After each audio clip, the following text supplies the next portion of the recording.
आज की डिजिटल दुनिया में वाईफाई हमारी रोज़मर्रा की ज़रूरत बन चुका है। बिना इसके काम करना लगभग नामुमकिन सा लगता है। लेकिन क्या आपने कभी ये जानने की कोशिश की है कि आखिर वाईफाई काम कैसे करता है? बिना किसी तार के हमारे फ़ोन, लैपटॉप या स्मार्ट टीवी तक इंटरनेट कैसे पहुंच जाता है? दरअसल वाईफाई एक ऐसी वायरलेस तकनीक है जो रेडियो सिग्नल के माध्यम से जानकारी को एक डिवाइस से दूसरे तक पहुंचाती है। ठीक उसी तरह जैसा आपका मोबाइल नेटवर्क टावर से कनेक्ट होकर सिग्नल देता है, वाईफाई भी एक खास डिवाइस राउटर की मदद से चलता है। ये राउटर आपके घर या ऑफिस में लगा होता है और इंटरनेट सिग्नल को चारों ओर फैलाता है, जिससे आसपास के डिवाइस आसानी से कनेक्ट हो जाते हैं। अब बात आती है कि राउटर तक इंटरनेट पहुंचाता कैसे। इसके लिए आपके घर में ब्रॉडबैंड कनेक्शन लगा होता है, जो केबल या फाइबर लाइन के जरिए इंटरनेट सर्विस प्रोवाइडर से जुड़ा होता है। ये कनेक्शन राउटर को इंटरनेट देता है और राउटर उसे वायरलेस सिग्नल में बदलकर इसके डिवाइस तक पहुंचा देता है।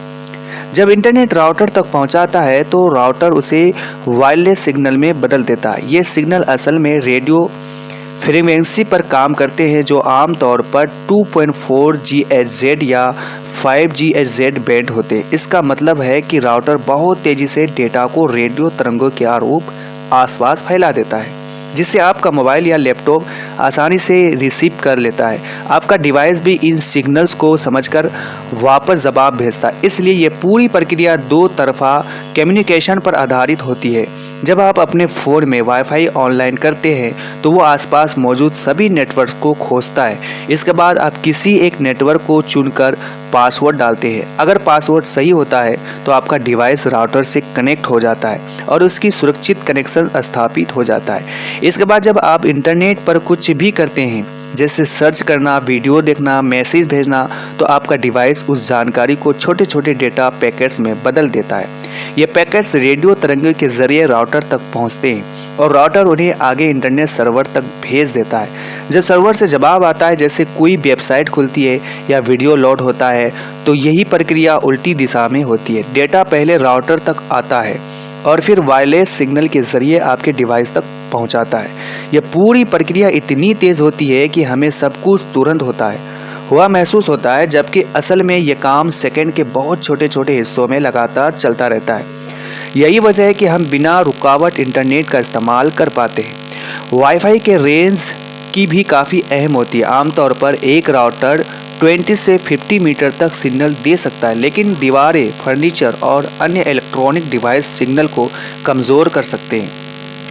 इसलिए घर के कुछ हिस्सों में नेटवर्क कमज़ोर लग सकता है। इस समस्या को दूर करने के लिए लोग वाईफाई एक्सटेंडर या रिपीटर का इस्तेमाल करते हैं, जो सिग्नल को और आगे तक पहुंचाने में मदद करते हैं। स्पीड की बात करें तो ये कई चीज़ों पर निर्भर करती है, जैसे आपका इंटरनेट प्लान, राउटर की क्षमता और एक ही समय में जुड़े डिवाइसेस की संख्या। अगर एक ही नेटवर्क पर बहुत सारे डिवाइस कनेक्ट होते हैं तो स्पीड कम हो जाती है, क्योंकि सभी एक ही बैंडविड्थ शेयर करते हैं। साथ ही राउटर से दूरी भी स्पीड को प्रभावित करती है। जितना आप पास होंगे उतना बेहतर सिग्नल और तेज़ इंटरनेट मिलेगा। कुल मिलाकर वाईफाई एक ऐसी आधुनिक तकनीक है जो बिना तार के हमारे डिवाइस को इंटरनेट से जुड़ती है और हमें वहीं भी बैठकर काम करनी, पढ़ाई करने में और मनोरंजन करने की आज़ादी देती है। वाईफाई के पीछे काम करने वाले तकनीक काफ़ी आधुनिक और तेज़ होती है। पहली नज़र में इसे समझना बहुत थोड़ा मुश्किल हो सकता है, लेकिन जब इसे आसान भाषा में समझाया जाए तो ये काफ़ी रोचक बन जाती है। अब तक आप जान चुके हैं कि वाईफाई कैसे काम करता है, लेकिन इसकी दुनिया इससे कहीं ज़्यादा गहराई और टेक्नोलॉजी से भरी हुई है। वाईफाई सिर्फ सिग्नल भेजने तक सीमित नहीं है, बल्कि इसमें कई तरह के एडवांस सिस्टम और सिक्योरिटी फीचर शामिल होते हैं जो इसे तेज़, सुरक्षित और भरोसेमंद बनाते हैं। जब भी आप वाईफाई का इस्तेमाल करते हैं तो आपके डेटा की सुरक्षा बेहद ज़रूरी होती है, क्योंकि इसी में आपकी निजी जानकारी, पासवर्ड और ऑनलाइन गतिविधियां शामिल होती है। इसी सुरक्षा के लिए एन्क्रिप्शन तकनीक का इस्तेमाल किया जाता है। एन्क्रिप्शन का मतलब है कि डेटा को एक ऐसे गुप्त कोड में बदल देता है जिसे कोई अधिकृत व्यक्ति आसानी से समझ नहीं सके। जब आप वाईफाई का पासवर्ड डालते हैं तो आपका डिवाइस और राउटर मिलकर एक सुरक्षित कनेक्शन बनाते हैं, जिसे WPA2 या WPA3 जैसे सिक्योरिटी प्रोटोकॉल सुरक्षित रखते हैं। इसके अलावा वाईफाई के अलग अलग स्टैंडर्ड होते हैं, जिसे 802.11 एंड 802.11 AC और 802.11AX जिसे वाईफाई 6 कहा जाता है। ये स्टैंडर्ड ये तय करती है कि आपका नेटवर्क कितनी स्पीड देगा और सिग्नल कितनी दूरी तक पहुंचेगा। उदाहरण के लिए वाईफाई 6 नई तकनीक है जो एक साथ कई डिवाइसेस को बेहतर स्पीड और कम लेंथ के साथ संभाल सकता है। आज के समय में सपोर्ट होम यानी डिवाइसेस जैसे स्मार्ट टीवी, स्मार्ट बल्ब और सिक्योरिटी कैमरे भी वाईफाई पर निर्भर होते हैं। इसलिए नेटवर्क का मजबूत और स्थिर होना पहले से ज़्यादा ज़रूरी हो गया है। अब सवाल आता है कि कई बार वाईफाई सिग्नल कमज़ोर क्यों हो जाते हैं। इसके पीछे कई कारण हो सकते हैं। सबसे आम कारण है फिजिकल रुकावटें, जैसे दीवारें, लोहे की चीज़ें या मोटे दरवाजे जो सिग्नल को कमज़ोर कर देती है। दूसरा कारण है इंटरफेरेंसेस, यानी जब आसपास कई नेटवर्क एक ही फ्रीक्वेंसी में काम करते हैं तो सिग्नल टकराते हैं और स्पीड कम हो जाती है। इसी वजह से 5G Z बैंड को बेहतर माना जाता है, क्योंकि इसमें इंटरफ्रेंस कम होता है और स्पीड ज़्यादा मिलती है, हालांकि इसकी रेंज थोड़ी कम होती है।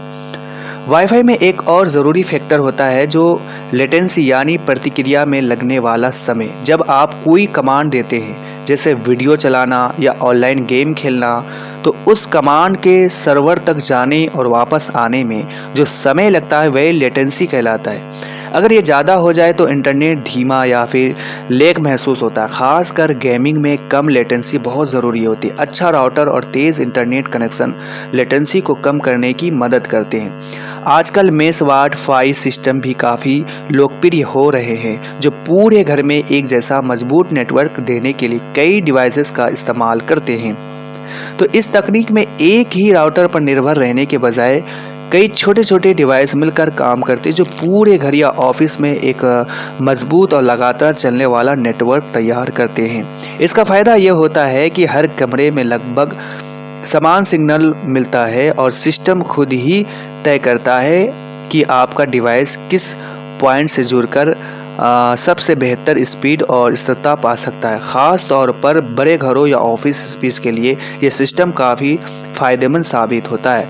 अगर हम वाईफाई के आने वाले समय की बात करें तो यह तकनीक और भी ज़्यादा तेज़, स्मार्ट और एडवांस होने वाली है। भविष्य में वाईफाई 7 जैसे नई तकनीकी देखने को मिलेगी, जो बेहद हाई स्पीड और लगभग बिना देरी वाला इंटरनेट अनुभव देने में सक्षम होंगे। इसके साथ ही इंटरनेट ऑफ थिंग्स यानी IoT का विस्तार भी तेज से होगा, जहां घर के लगभग हर डिवाइस इंटरनेट से जुड़ा होगा। आपका फ्रिज, वॉशिंग मशीन और लाइट्स, सिक्योरिटी सिस्टम, यहाँ तक कि गाड़ियाँ भी वाईफाई के ज़रिए स्मार्ट तरीके से काम करेगा। हालांकि जितना ये तकनीक हमारे लिए उपयोगी है उतना ही ज़रूरी है इसका सुरक्षित इस्तेमाल करना। हमेशा अपने वाईफाई नेटवर्क को मजबूत पासवर्ड से सुरक्षित रखें, अनजान लोगों को एक्सेस देने से बचे और समय समय पर पासवर्ड बदलते रहे। साथ ही राउटर की सही जगह भी बहुत मायने रखती है, तो इसे घर के बीचों बीच और थोड़ी ऊंचाई पर रखने से सिग्नल बेहतर तरीके से फैलता है। अगर आपको इंटरनेट स्पीड में परेशानी हो रही है तो राउटर को अपडेट करना या उसकी सेटिंग्स को सही तरीके से कॉन्फ़िगर करना भी मदद हो सकता है। अगर इसे एक लाइन में समझे तो वाईफाई एक दृश्यकारी की तरह है जो आपके डिवाइस या इंटरनेट के बीच संपर्क बनाता है। ये बिना किसी तार के रेडियो तरंगों के जरिए आपकी पूरी दुनिया में जोड़ देता है। जब आप अपने फ़ोन पर वीडियो देखते हैं, वीडियो कॉल करते हैं या कोई जानकारी सर्च करते हैं तो इसके पीछे यही तकनीक लगातार काम कर रही होती है।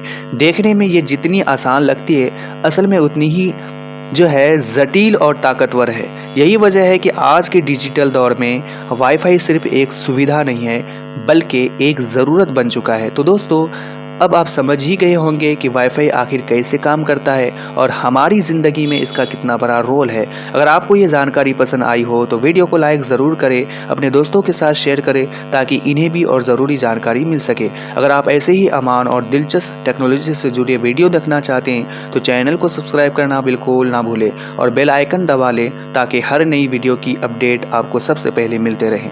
मिलते हैं अगली वीडियो में और एक नई और एक मज़ेदार जानकारी के साथ। तब तक के लिए अल्लाह हाफिज़।